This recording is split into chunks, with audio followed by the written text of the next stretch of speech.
हरे कृष्णा। आज की इस वीडियो में हम आपको बताएंगे कि कैसे करें सफला एकादशी व्रत का पारण।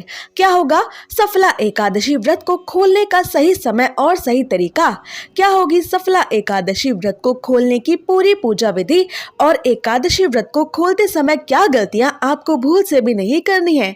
तो ये सब जानना है तो वीडियो अंत तक जरूर देखें। साल में आने वाली सबसे खास एकादशियों में से एक है सफला एकादशी, क्योंकि ये साल की सबसे अंतिम एकादशी होती है। सफला एकादशी के दिन भगवान अच्युत और भगवान श्री हरि विष्णु की पूजा की जाती है। सफला एकादशी का व्रत करने से घर में सुख समृद्धि का वास होता है। इस दिन किसी गरीब ब्राह्मण को भोजन करवाना बहुत ही शुभ माना जाता है। इस एकादशी का व्रत करने से सभी कार्य सफल हो जाते हैं, इसलिए इस एकादशी को सफला एकादशी के नाम से जाना जाता है। साथ ही इस एकादशी के दिन रात में जागरण करने से सभी मनोकामनाएं पूरी होती हैं। इस एकादशी पर हवन, भंडारे करवाने और व्रत करने से मृत्यु के बाद मनुष्य विष्णु लोक को प्राप्त करता है। इस बार सफला एकादशी में खास तौर पर सुकर्मा योग का निर्माण हो रहा है। इस योग में भगवान श्री हरि विष्णु की पूजा करने से व्यक्ति की हर मनोकामना पूरी होगी।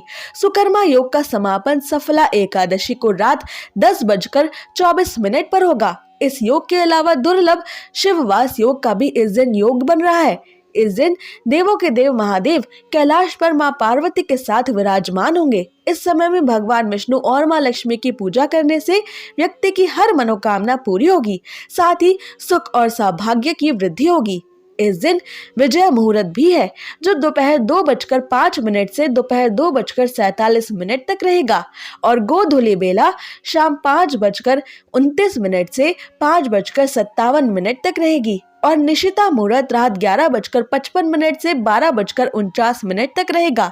आइए अब जानते हैं सफला एकादशी व्रत को खोलने का सही समय और किस समय आपको ये व्रत बिल्कुल नहीं खोलना है।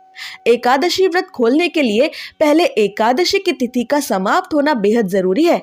सफला एकादशी तिथि की समाप्ति 26 दिसंबर 2024 गुरुवार को मध्य रात्रि 12:44 पर होगी और एकादशी व्रत खोलने के लिए जरूरी द्वादशी तिथि का आरंभ 26 दिसंबर 2024 गुरुवार को ही मध्य रात्रि 12:45 पर होगा। यानी इस समय 27 दिसंबर का दिन शुरू हो चुका होगा और ये द्वादशी तिथि समाप्त होगी 28 दिसंबर शनिवार को सुबह 2:26 तक। 27 दिसंबर द्वादशी के दिन ब्रह्म मुहूर्त सुबह 5:34 से सुबह 6:22 तक रहेगा। अमृत योग सुबह 10:49 से दोपहर 12:34 तक रहेगा। अभिजीत मुहूर्त 12:06 से दोपहर 12:48 तक रहने वाला है और प्रदोष काल शाम 6:01 से शाम 7:11 तक रहेगा। एकादशी का व्रत हरिवासर के समय में बिल्कुल नहीं खोलना चाहिए, चाहे द्वादशी की तिथि ही क्यों ना शुरू हो गई हो। सफला एकादशी के बाद द्वादशी के दिन ये हरिवासर का समय समाप्त हो रहा है 27 दिसंबर 2024 शुक्रवार को सुबह 6:15 तक। यानी 27 दिसंबर को द्वादशी के दिन सुबह 6:15 तक भी आप एकादशी का व्रत नहीं खोल सकते हैं। 27 दिसंबर को सुबह राहु काल 11:08 से लेकर दोपहर 12:28 तक रहने वाला है। इस अशुभ राहु काल में भी एकादशी का व्रत आपको बिल्कुल नहीं खोलना चाहिए, वरना एकादशी व्रत करने का सारा फल नष्ट हो जाता है। तो आइए अब जानते हैं सफला एकादशी व्रत को खोलने के सबसे सही और शुभ समय के बारे में। सफला एकादशी व्रत को खोलने का शुभ समय होगा 27 दिसंबर को सुबह 7:10 से लेकर सुबह 9:50 के बीच। आपको इसी लगभग 2 घंटे के छोटे से शुभ मुहूर्त में अपना सफला एकादशी का व्रत खोलना है, क्योंकि शुभ मुहूर्त में व्रत ना खोलने से एकादशी व्रत करने का फल नहीं मिलता। आइए अब जानते हैं सफला एकादशी के अगले दिन यानी द्वादशी के दिन इस एकादशी व्रत को खोलने की यानी एकादशी व्रत का पारण करने की पूरी पूजा विधि। एकादशी व्रत का पारण करने से पहले ये ध्यान रखें कि मुहूर्त के हिसाब से द्वादशी तिथि शुरू हो चुकी हो।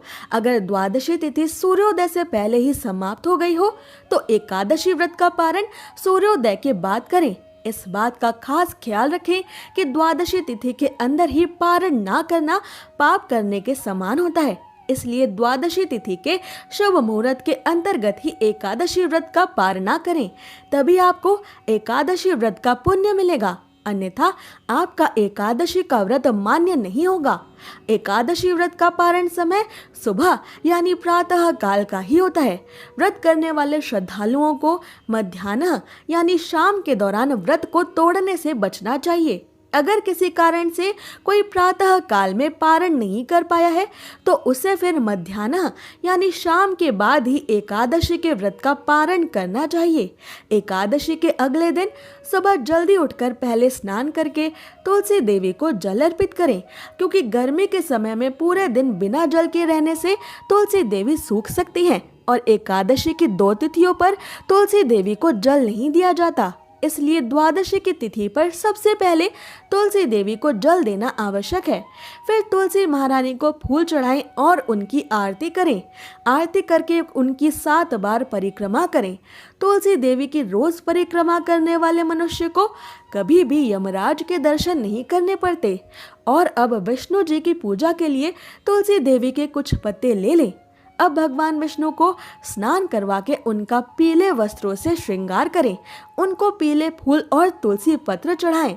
फिर भगवान विष्णु की आरती करें और आरती के बाद जाने अनजाने में एकादशी व्रत के दौरान आपसे हुई सभी छोटी बड़ी गलतियों की करुणामयी भगवान श्री हरि विष्णु से क्षमा मांगे। भगवान विष्णु से क्षमा मांगते हुए आपको ये मंत्र बोलना चाहिए: आह्वानम न जानामि विसर्जनम, पूजाम चैव न जानामि क्षमस्व परमेश्वर, मंत्रहीनम क्रियाहीनम भक्तिहीनम जनार्दन, यत् पूजितम मया देव परिपूर्ण तदस्तु में। इस मंत्र को अपनी पूजा खत्म होने के बाद आपको 7 बार बोलना चाहिए। इसके बाद भगवान विष्णु से ये एकादशी व्रत स्वीकार करने की प्रार्थना करें। आइए अब जानते हैं कि क्या खाकर आपको एकादशी का व्रत खोलना चाहिए। द्वादशी के दिन भगवान विष्णु जी को घर पर सात्विक तरीके से बनाए गए पकवानों का ही भोग लगाएं। ये पकवान मीठे या नमकीन दोनों हो सकते हैं। यदि आप द्वादशी के दिन मीठे चावलों का भोग भगवान श्री हरि विष्णु को लगा सके तो ये और भी अधिक शुभ होगा, क्योंकि द्वादशी के दिन पीले या मीठे चावल खाना बेहद शुभ माना जाता है।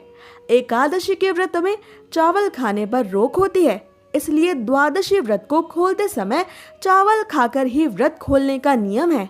मान्यता है कि एकादशी के दिन चावल खाने से शरीर छोड़ने के बाद वो मनुष्य रेंगने वाले जीवों के रूप में जन्म लेता है, लेकिन द्वादशी को चावल खाकर एकादशी व्रत को खोलने वाला मनुष्य मोक्ष को प्राप्त करता है। आपको एकादशी व्रत का पारण करने के लिए पकाए जा रहे भोजन में गाय के शुद्ध देसी घी का प्रयोग जरूर करना चाहिए। ये सेहत के लिए भी अच्छा होता है और इसमें शुद्धता भी होती है।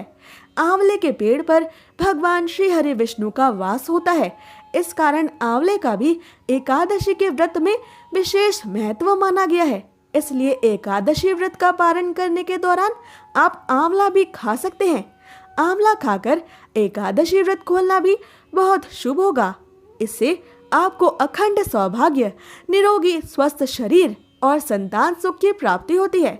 आप द्वादशी के दिन एकादशी व्रत खोलने के लिए जो भी सात्विक भोजन बनाएं, उसी भोग और भगवान श्री हरि विष्णु को चढ़ाई गई तुलसी की पत्ती को पानी के साथ लेकर ही अपना व्रत खोलें। पर ये ध्यान रखें कि एकादशी व्रत का पारण किसी मीठी चीज से भी किया जा सकता है। व्रत के पारण के लिए आप भगवान श्री हरि विष्णु को भोग में मिठाई और मौसमी फल भी दे सकते हैं। पारण के भोजन में सेम की सब्जी खाने का भी विशेष महत्व माना जाता है। विशेष तौर पर एकादशी के व्रत में सेम को कफ और पित्त का नाशक माना गया है। ऐसे में एकादशी व्रत का पारण करते समय सेम को एक अच्छे भोज्य पदार्थ के रूप में देखा और माना जाता है। पारण के दौरान आप सूखे मेवे जैसे कि बादाम, पिस्ता, अखरोट और किशमिश भी खा सकते हैं। इसके अलावा दूध और दूध से बनी मिठाइयाँ या चीजें भी एकादशी के व्रत के पारण में खाई जा सकती हैं। ऐसी ही और जरूरी जानकारियों और व्रत कथाओं के लिए हमारे चैनल को अवश्य सब्सक्राइब कर लें।